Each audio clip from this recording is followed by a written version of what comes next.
تشریف راوړي او له موږ سره په اوسنیو شرایطو او حالاتو مرکه وکړي. ښه محترم قومندان صاحب، په لطفا زموږ د دې پوښتنې په ځواب کې چې په لومړیو لیکو او خطونو کې د خپلو مربوطه ملګرو ذهني دوران څنګه ارزیابي کولی شي او هم مخالف لوري ته د دښمن بني وضع او هم قوت څنګه او تر کوم حده و؟ که یو څه یې مهرباني وکړي. بسم الله الرحمن الرحیم.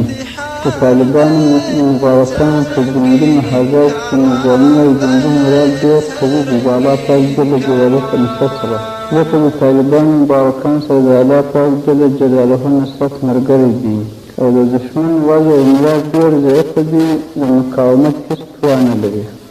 ډېره مهرباني. له ډېر وخت را په دې خوا محترم قومندان صاحب کابل محاصره دی او هم کله ناکله اوازې خپرې شي چې ډېره ژر درنه جګړه پیل کېدونکې ده. د نه حملې کولو د ځنډ او معطل وجه څه ده؟ موږ طالبان دا کوشش کوو چې د کابل مسله بیا له جنګ حل او فصل شي او زموږ نظامي قوه فعاله ده او د انتظار په حالت کې ده، خو دا موږ چې یوه حملې ته څه تاخیر ورکړی دی دا د څو وجو په سبب چې که چیرې د کابل مسله د اصلاحي لارو حل نه شي او د جنګ ضرورت پیدا شي نو تلفات به کم وه. هغه وجې دا دی چې یو که د رباني او سیاف په پوځ کې چې څوک یو اندازه اسلامي نظر لري هغه غورځي د جنګ د میدان څخه.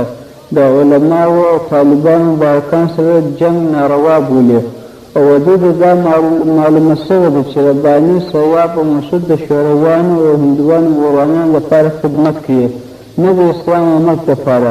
او یوه ډله خلک د جنګ څخه ستړي شوي هم ټول په تېښته کې دي او بل د یخ په وجه چې د کابل ښاریان یخ د کابل څخه نه سوه وتلی او فی الحال د کابل د مسلمانانو لپاره موقع مساعده ده چې د یو محدود وخت پورې د کابل څخه ووځي چې خدای پاک جل جلاله دغه فتنه ورکوي چې فعلا په کابل کې نه د چا سر مال او عزت په امن دی.